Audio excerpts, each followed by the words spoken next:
Hi అండి, అందరికీ నమస్కారం. అందరూ ఎలా ఉన్నారు? లాస్ట్ వీడియోలో మనం కార్తీక పురాణంలో 10 అధ్యాయాలు పూర్తి చేశాం కదా! ఈ రోజు 11వ అధ్యాయం నుంచి మొదలు పెడదాం. వీడియో స్కిప్ చేయకుండా చివరి వరకు చూడండి.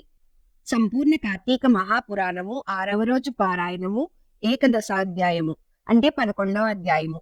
వశిష్ఠ ఉపవాసం. ఓ మహారాజా, కార్తీక మాసంలో శ్రీహరిని ఎవరైతే అవిసె పువ్వులతో పూజిస్తారో వాళ్ళకి చంద్రాయన ఫలము కలుగుతుంది. గరికతోనూ కుశలతోనూ పూజించే వాళ్ళు పాప విముక్తులై వైకుంఠమును పొందుతారు. చిత్రవర్ణ వస్త్రాల్ని శ్రీహరికి సమర్పించిన వాళ్ళు మోక్షమును పొందుతారు. కార్తీక స్నానం ఆచరణం చేసి విష్ణు సన్నిధిని దీపములతో ఉంచే వాళ్ళు వైకుంఠ పురాణ పఠకులు స్తోత్రాలు కూడా మిగతా పాపులే పరమపదాన్ని చేరుతారు. ఇందుకు ఉదాహరణగా మాత్రమే నన్ను సర్వ పాపాలను నశింపచేసేది ఆయురారోగ్యదాయిని అయిన ఒక కథను చెప్తాను, విను. కళింగ దేశీయుడని మందరుడని ఒకనొక బ్రాహ్మణుడు స్నాన సంధ్య వందనాలన్నిటిని విసర్జించి పరులకు కూలి పని చేస్తూ ఉండేవాడు. అతనికి పతివ్రత సర్వ సాముద్రికది శుభలక్షణ సంపన్న సద్గుణ సముచాయం చేత సుశీల అని పిలువబడే భార్య ఉండేది. భర్త ఎంత దుర్మార్గుడైనా కూడా అతని ఎందు ప్రేమే తప్ప ద్వేషము లేనిదే. పతివ్రత్య నిష్ఠపరురాలై ఉండేది. కొన్నాళ్ళ తర్వాత కూలి పనితో జీవించడం కష్టమని భావించిన మందరుడు వనగతుడై ఖడ్గపాణియై దారులు కాసి బాటసారులను కొట్టి వారి నుండి ధనం అపహరిస్తూ కాలం గడపసాగాడు. ఆ దొంగ సొత్తును ఇరుగు పొరుగు దేశాలకు తీసుకుపోయి అమ్మి ఆ సొమ్ముతో కుటుంబ పోషణ చేసేవాడు. ఒకసారి దొంగతనానికి దారి కాసి ఉన్న మందరుడు బాటసారి అయిన ఒకనొక బ్రాహ్మణుని పట్టుకుని అక్కడ మర్రి చెట్టుకి కట్టివేసి ఆ బాపని ద్రవ్యాన్ని అందరినీ అపహరించాడు. ఇంతలో అటుగా వచ్చిన పరమ క్రూరుడైన ఒక కిరాతకుడు దోచుకుని మందరుని దోచుకోబడి బంధితుడై ఉన్న బ్రాహ్మణుణ్ణి ఇద్దరిని కూడా చంపివేసి ఆ ద్రవ్యాన్ని తను హరించుకుపోయాడు. కానీ అదే సమయానికి అక్కడి కిరాత మంద బ్రాహ్మణుల నుండి వచ్చే నరవాసనను పసిగట్టిన చెరువు గుహలో ఖడ్గంతోని ఒకనొకరు అపహరించుకున్నారు.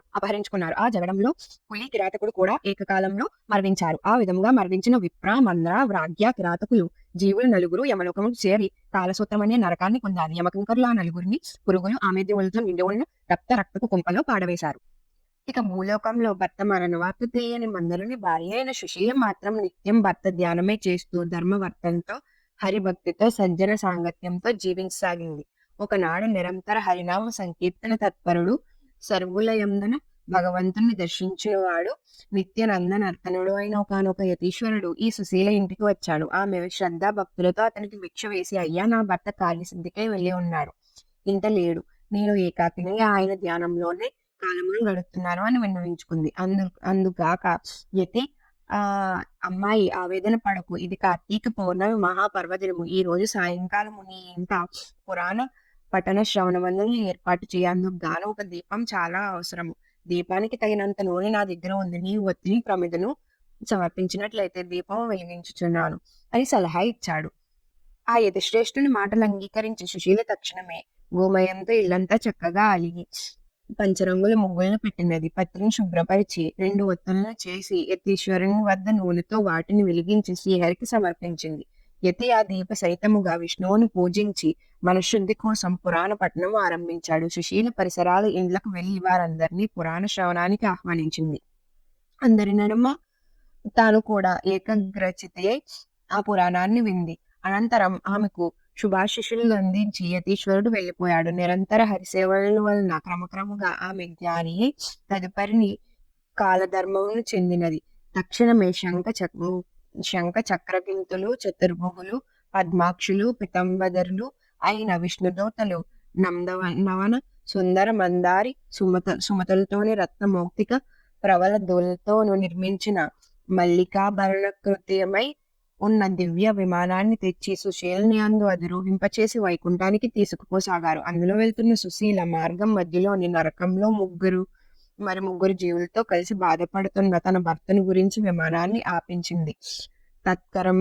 తత్కారణం ఏమిటో తెలుపమని విష్ణుదూతల్ని కోరగా అందుకు వారు, అమ్మా, నీ భర్త అయిన మందరుడు విప్రకులు సంజాతుడి అయినప్పటికీ కూడా వేదాచారాలను విసర్జించి కూలి అయి మరి కొన్నాళ్లకు దుర్మార్గ ప్రవర్తన వల్ల ఇలా నరకాన్ని అనుభవిస్తున్నారు. అతనిలో బాటే ఉన్న మరొక బ్రాహ్మణుడు మిత్రద్రోహి మిత్రుడొక్కడని చంపి అతని ధనములతో పరదేశాలకు పారబోతూ నీ భర్త చేత బంధితుడయ్యాడు. అతగాడి పాపకులుగాను అతడు నరకం పొందాడు. మూడోవాడు కిరాతకుడు. బంధితుడైన ఆ బ్రాహ్మణుడిని నీ భర్తను కూడా చంపివేసిన పాపానికి గాను అతడు నరకముకు చేరవలసి వచ్చినది. ఇక 4వ జీవి ఒక పులి. ఆ పులి అంతం పూర్వజన్మలో ద్రవిడ బ్రాహ్మణుడై ఉండేవాడు. ద్వాదశి నాడు భక్ష్య విచక్షణ రహితుడై ఆచరించిన తైలాధిక భోజ నదుల వలన నరకం పొంది పులిగా పుట్టి ఆ కిరాతకునితోటి జగడములో అతనితో బాటే నరకానికి చేరాడు. ఈ నలుగురు నరక యాతనకు కారణలే తల్లి అని చెప్పారు. ఈ కారణాలు చెప్పగా విష్ణుదూతలు ఆ వెదట సుశీల విష్ణుదూతలను చూసి ఏ పుణ్యము చేసినట్లయితే వాళ్లకు నరకం తప్పుతుందో చెప్పండి అని కోరగా, వైష్ణవులు కార్తీక మాసంలో నీ చేత ఆచరింపబడిన పురాణ శ్రవణ ఫలితాన్ని దారబోయడం వలన నీ భర్త పురాణ శ్రవణవార్థమై నువ్వు ఇంటికి వెళ్లి ప్రజలను పిలిచిన పుణ్యము దారబోయడం వలన మిత్రద్రోహి అయిన ఆ బ్రాహ్మణుడు ఆ పురాణ శ్రవణమై నువ్వు సమర్పించిన 2 వత్తువులు పుణ్యమును చెరిసగముగా దారబోయడం వలన నీ కిరాత వర్గ్యములు నరకం నుంచి ఈ కిరాత వర్గ్యములు నరకం నుంచి ముక్తి పొందుతారు అని పలికారు. అలా వాళ్ళు చెప్పినదే మొదలు సుశీల ఆయా విధాలుగా తన పుణ్యాలు వాళ్ళకి దారబోయడంతో ఆ నలుగురు నరకం నుండి విముక్తులై దివ్య విమానరాలులై సుశీలను వివిధ రూపాలుగా ప్రశంసిస్తూ మహాజ్ఞానులు పొందే ముక్తి పాదానికై తీసుకుపోబడ్డారు. కాబట్టి ఓ జనక మహారాజా, కార్తీక మాసంలో చేసే పురాణ శ్రవణం వల్ల హరిలోకమును తప్పనిసరిగా పొందుతారని తెలుసుకో. 11వ అధ్యాయము సమాప్తం. 12వ అధ్యాయం వశిష్ఠ ప్రవచనం. 12వ అధ్యాయం. వశిష్ఠుడు జనకునికి ఇలా చెప్పసాగాడు. ఓ రాజా, కార్తీక మాసంలో వచ్చే సోమవారం మహత్యమును విని నీవు ఉన్నావు. ఆ కార్తీక సోమవారం ఎంత ఫలాన్ని ఇస్తుందో అంతకంటే కార్తీక శని త్రయోదశి 100 రెట్లు, కార్తీక పౌర్ణమి 1000 రెట్లు, శుక్ల పాడ్యం 1,00,000 రెట్లు, శుక్ల ఏకాదశి 1,00,000 రెట్లు, ద్వాదశి లెక్కలేనంతే అనంతమైన ఫలాలను అదనముగా ప్రసాదిస్తాయి. మోహము చేతనైనా సరే శుక్ల ఏకాదశి నాడు ఉపవాసించి మరునాడు ద్వాదశి బ్రాహ్మణులకే పారాయణ చేసేవాళ్ళు సాయుధ్య మోక్షాన్ని పొందుతారు. ఈ కార్తీక శుద్ధ ద్వాదశి నాడు అన్నదానం చేసిన వారికి సమస్త సంపదలు అభివృద్ధి చెందుతాయి. రాజా, సూర్యగ్రహణ సమయంలో గంగా తీరంలో 1,000,000 మంది బ్రాహ్మణులు అన్న సమరాధన చేయడం వలన ఎంత పుణ్యం కలుగుతుందో అంత పుణ్యం కూడా కేవలం కార్తీక ద్వాదశి నాడు ఒక్క బ్రాహ్మణునికి అన్నం పెట్టడం వలన కలుగుతుంది. 1000 గ్రహణ పర్వాలు, 10,000 వ్యతిపాత యోగాలు, 1,00,000 అమావాస్య పర్వాలు ఏకమైన కూడా ఒక కార్తీక ద్వాదశిలో 16 వంతు కూడా చేయమని తెలుసుకో. మనకు ఉన్న తిథుల్లో పుణ్యప్రదాలైన తిథులు అయినా ఉండవచ్చు కాక, కానీ వాటన్నిటికంటే కూడా సాక్షిదృష్టు ప్రీతికరమైన ఈ కార్తీక ద్వాదశి అత్యంత ఫలప్రదమైనది మళ్ళీ మర్చిపోకు. ఏకాదశి నాడు రాత్రి ఉండగా కార్తీక శుద్ధ ద్వాదశి నాడు క్షీర సముద్రం నుండి శ్రీహరి నిద్రలేస్తాడు. అందువలన దీనికి హరిబోధిని ద్వాదశి అనే పేరు వచ్చింది. అటువంటి హరిభోజన నాడు ఎవరైతే కనీసం ఒక్క బ్రాహ్మణునికైనా అన్నదానం చేస్తారో వాళ్ళ ఇహములో భోగాన్ని సేవని, పరములో భోగి శయనామ సేవనాన్ని పొందుతారు. కార్తీక ద్వాదశి నాడు పెరుగు అన్నదానం చేయడం సర్వోత్తర శ్రేష్టమైనది దానముగా చెప్పబడుతూ ఉంది. ఎవరైతే ఈ ద్వాదశి నాడు పాలిచ్చే ఆవును వెండి డెక్కలు, బంగారు కొమ్ములతో అలంకరించి పూజించి దూడతో సహా గోదానం చేస్తారో వాళ్ళు ఆ ఆవు శరీరంపై ఎన్ని రోమాలైతే ఉంటాయో అన్ని వేల సంవత్సరాలు స్వర్గంలో నివసిస్తారు. ఈ రోజు వస్త్రదానం చేసిన వాళ్ళు సంచి తీర్థాలన్నింటినీ సమసిపోయి వైకుంఠానికి చెందుతారనడంలో ఎటువంటి వివాహము లేదు, ఎటువంటి సందేహము లేదు. ఓ మహారాజా, ఎవరైతే కార్తీక శుద్ధ ద్వాదశి నాడు సాలగ్రామాన్ని, బంగారపు తులసి వృక్షాన్ని దక్షిణ సమేతముగా దానం చేస్తారో వాళ్ళు చతుసాగర పర్యాంతమైన సమస్త భూమండలాన్ని దానము చేసినంత పుణ్యాన్ని పొందుతారు. ఇందుకు నిదర్శనముగా ఒక కథను చెబుతాను విను. పూర్వం గోదావరి తీరంలో దురాచారవంతుడు, పరమ పిసినగొట్టు అయిన ఒక వైశ్యుడు ఉండేవాడు. ఆ లబ్ధుడు దాన ధర్మాలను చెయ్యకపోవడమే కాక తాను కూడా తినకుండా ధనమును పోగు చేసేవాడు. దాన ధాన్యాలే కాదు, కనీసం ఎవరికి మాట సాయమే చేసేవాడు కాదు. నిత్యము పరులను నిందిస్తూ పరద్రావిసకుడే మసలే ఈ పిసినగొట్టు ధనమును వడ్డీలకు తిప్పుతూ అంతకంత ద్రవ్యాన్ని పెంచుకోసాగాడు. ఒకనొకసారి లబ్ధుడు ఒక బ్రాహ్మణునికి ఇచ్చిన అప్పుని రాకపోవడం కోసం అతని గ్రామానికి వెళ్లి తనకిచ్చిన బాకీని వడ్డీతో సహా ఆ క్షణమే చెల్లించవలసిందిగా పట్టుబడ్డాడు. అందుకు బ్రాహ్మణుడు, రుణదాత, నేను నీ బాకీ ఎగసివేసే వాడిని కాను. ఎందుకంటావేమో ఓ జీవతి, రుణ నిత్యం నియమం కల్పమశూన్యతే వత్సస్త్యవసుతో భూత్వ తత్పర్యం ప్రతిదస్యతి. ఎవడైతే రుణం తీర్చకుండానే పోతాడో వాడు మరుసటి జన్మలో రుణదాతకు సంత రూపముగా జన్మించి ఆ రుణాన్ని చెల్లుబట్టుకోవలసి వస్తుంది. అందుచేత ఏదో విధముగా సంపాదించి ఈ మాసానికల్లా నీ రుణము చెల్లుబడతాను. అంతవరకు ఓర్పు వహించి ఉండు అని చెప్పాడు. ఆ బ్రాహ్మణుడు మాటలు విన్న లబ్ధుడు, నీ కబుర్లు నా దగ్గర కాదు. నీ బాకీ కోసం నేను నెలలు వేచి ఉండలేను. మర్యాదగా ఇప్పుడే ఇయ్యి, లేదా కత్తితో నిన్ను నరికేస్తాను అన్నాడు. యథార్థంగా ఆ సమయంలో ధనం లేదని అప్పటికప్పుడు తాను అప్పు తీర్చలేనని చెప్పాడు విప్రుడు. మరింత మండిపడిన ఆ పిసినారి బ్రాహ్మణుని జుట్టు పట్టుకుని లాగి నేలకు పాడదోసి కాలితో తన్ని అప్పటికి కోపం తీరక కత్తితో ఒక వేటు వేశాడు. సింహము యొక్క పంజా విసురులు లేడిపిల్ల చనిపోయినట్లుగా క్రోధోత్తునుడైన ఆ కోమటి కొట్టిన దెబ్బకు బ్రాహ్మణుడు ప్రాణాలు కోల్పోయాడు. అంతటితో కోమటి హత్య నేరాన్ని గాను రాజు తనని దండిస్తాడనే భయంతో త్వరితముగా ఇంటికి పారిపోయి గుట్టుగా బ్రతకసాగాడు. బ్రతికినంత కాలం గుట్టుగా ఉండగలమే కాని గుట్టుగా ఉన్నంత మాత్రం చేత ఎల్లకాలం బ్రతకలేం కదా. అదే విధముగా ఆ కోమటి కూడా ఆయుధీరి మృతి చెందాడు. యమకింకర్లు వచ్చి ఆ జీవుణ్ణి నరకానికి తీసుకుపోగా జనభూపతి రురువులనే మృగాల చేత వాటి శృంగాల చేత పిండింపచేసే ఒకనొక యతననే రౌరవం అంటారు. ఆ కోమటిని రౌరవం అనే నరక విభవంలో వేసి శిక్షించవలసిందిగా ఆజ్ఞాపించాడు యమధర్మరాజు. కింకరులు ఆజ్ఞను అమలు చేయగా ఇక ఈ భూలోకంలో ఆ లబ్ధ వైశ్యుని కుమారుడైన ధర్మవీరుడు అనే మహాదాత పరోపకారి అయి పిత్రజితి అయిన అగ్నిత ధనరాశులతో ప్రజాశ్రేయస్సుకై చెరువులు నూతులు త్రవ్వించి తోటలు వేయించి వంతెనలు కట్టించి పేదలకు వివాహోనాదులను చెల్లిస్తూ యజ్ఞాది కృతువులను క్షుతిడితులకు తరతమ భేదరహితులకు అన్నదానాలు చేస్తూ ధర్మాత్ముడుగా పేరు పొందాడు. ఒకనొక నాడు ధర్మవీరుడు విష్ణు పూజ చేసే సమయానికి త్రిలోక సంచారి అయిన నారద మహర్షి యమలోకముకు నుండి బయలుదేరి హరినామ స్మరణం చేసుకుంటూ ఆ ధర్మవీరుని దగ్గరకు వచ్చాడు. ఆయన దగ్గరికి వచ్చిన మునిరాజు నారదుణ్ణి చూసి ధర్మభక్తితో ప్రాణమిల్లాడు ఆ ధర్మవీరుడు.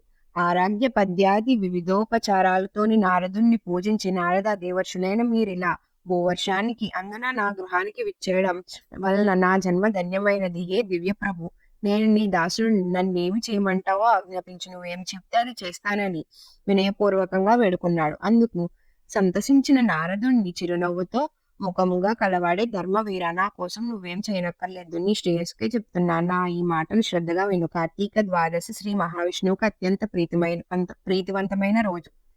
ఆ రోజు చేసిన స్నాన దాన జప తప ప్రభుక్తి కార్యాలన్నీ కూడా విశేషమైన ఫలాన్ని ఇస్తాయి. ధర్మవీర సూర్యుడు తులారాశిలో ఉండగా కార్తీక ద్వాదశి పత్రస్నాతులై సాలగ్రామ దానము చేసేవారు దరిద్రులు గాని, దానికులు కాని, యతులు గాని, వానవస్తులు గాని, బ్రాహ్మణులు గాని, క్షత్రియులు గాని, వైశ్యులు గాని, శుద్ధులు గాని, స్త్రీలే గాని వాళ్ళెవరైనా సరే జన్మాంతర కృత పాపాలను దహింప చేసుకునే వాళ్ళే అవుతారు. మరో ముఖ్య విషయాన్ని చెప్తాను విను. నీ తండ్రి మరణించి యమలోకంలో పడరాని పాటలు పడుతున్నాడు. అతనికి నరక బాధ విముక్తిని సంకల్పించి నువ్వు కార్తీక ద్వాదశి నాడు సాలగ్రామ దానం చెయ్యి. నారదుడు చెప్పిందంతా విని నవ్వేశాడు ధర్మవీరుడు. పైచు నారద మునీంద్ర, నా తండ్రి పేరున గో భూతీతాల సువర్ణాది దానాలు ఎన్నో చేశాను. వాటి వల్ల వెలువరించబడిన నరకయాతన కేవలం సాలగ్రామం అనే పేరుతో కలిగిన ఈ రాతి దానం చేస్తే సాధ్యమవుతుందా? అయినా ఈ సాలగ్రామం అనే రాయి ఎందుకు ఉపయోగపడుతుంది? తినడానికి పనికిరాదు, అలంకరానిక, నవరత్నాల్లోనిది కాదు, ఏ రకంగానూ ఎవరికి కూడా పనికిరానిది. దాన్ని నేనెందుకు దానం చేయాలి? రాతి దాత కీర్తి ఉండదు, ఆ దానము పట్టిన వారికి సుఖము ఉండదు. కాబట్టి సాలగ్రామ దానము నేను చేయను అన్నాడు. నారదుడెంత అనరాముగా చెప్పినా కూడా ధర్మవీరుడు తన మూర్ఖత్వాన్ని వదలను లేదు. సాలగ్రామ దానానికి అంగీకరించడం లేదు. అంతటితో నారదుడు అంతర్హితుడైపోయాడు. మరి కొంతకాలానికి ధర్మవీరుడు మరణించాడు. గౌరవనీయులు సర్వహితాత్ములైన పెద్దల మాటలు పట్టించుకోకపోవడం వలన, సాలగ్రామ దానము చెయ్యకపోవటం వలన నరకగతుడై అనంతరము మూడు మార్లు పులిగాను, 3 సార్లు కోతగాను, 5 సార్లు అబోతుడిగాను, 10 పర్యాయములు స్త్రీగాను జన్మించి వైద్యవ పీడను పొందడం జరిగింది. పునం 11వ జన్మలో కూడా ఒకనొక యాచకుని పుత్రికగా జన్మించవలసి వచ్చింది. పూర్వకర్మ వలన పెండ్లి కుమారుడు అనాది కాలంలోనే మరణించడంతో ఒకనొక కూతురికి కలిగిన వేద వేదవ్యానికి చింతించి ఆ యాచక బ్రాహ్మణుడు జ్ఞాన దృష్టి చేత తన కూతురి పూర్వకర్మను గత పాపాలన్నింటినీ తెలుసుకున్నవాడే. ఆ విషయాన్ని ఆమెకు వివరంగా చెప్పి కార్తీక సోమవారం నాడు వేదోక్త విధిగా జన్మ జన్మాంతర్జిత పాపాలకై సాలగ్రామ దానాన్ని చేయించాడు.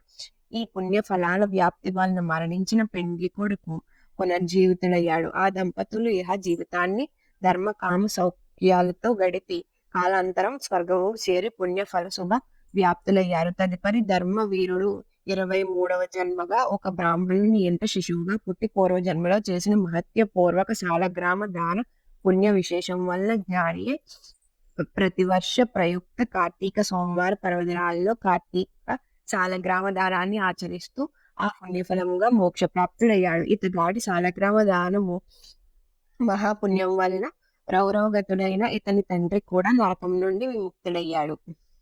కాబట్టి జనక మహారాజా కార్తీక మాసంలో సాలగ్రామ దానం చేత విష్ణువు సంప్రీతుడై విశేష పుణ్యాన్ని కల్పిస్తాడని ధృవపరుచుకో. ఎంతటికి పాపానికైనా సరే కార్తీక మాసంలో సాలగ్రామ దానమును చెయ్యడమే సర్వోత్తమమైన ప్రాయశ్చిత్తము. ఇంతకు మించిన ప్రాయశ్చిత్తం మరొకటి లేదు అనడంలో ఏమాత్రము అతిశయోక్తి లేదు. ఏవం శ్రీ స్కంద పురాణాంతర్గత కార్తీక మహత్యే ఏకాదశ ద్వాదశయో 11, 12 అధ్యాయములు పూర్తి అయినవి. చూసారు కదండి, ఇప్పుడు మనం కార్తీక మాసంలో 12 అధ్యాయాలు పూర్తి చేసాం. నెక్స్ట్ వీడియోలో మళ్ళీ 13వ అధ్యాయంతో మళ్ళీ కలుద్దాం. ఈ వీడియో తప్పకుండా లైక్ చేసి షేర్ చేయండి. అలాగే మా ఛానల్ ను సబ్స్క్రైబ్ చేసుకోండి. పక్కనే ఉన్న బెల్ ఐకాన్ క్లిక్ చేసి ప్రతి వీడియోకి నోటిఫికేషన్ పొందండి. ఓం నమః శివాయ.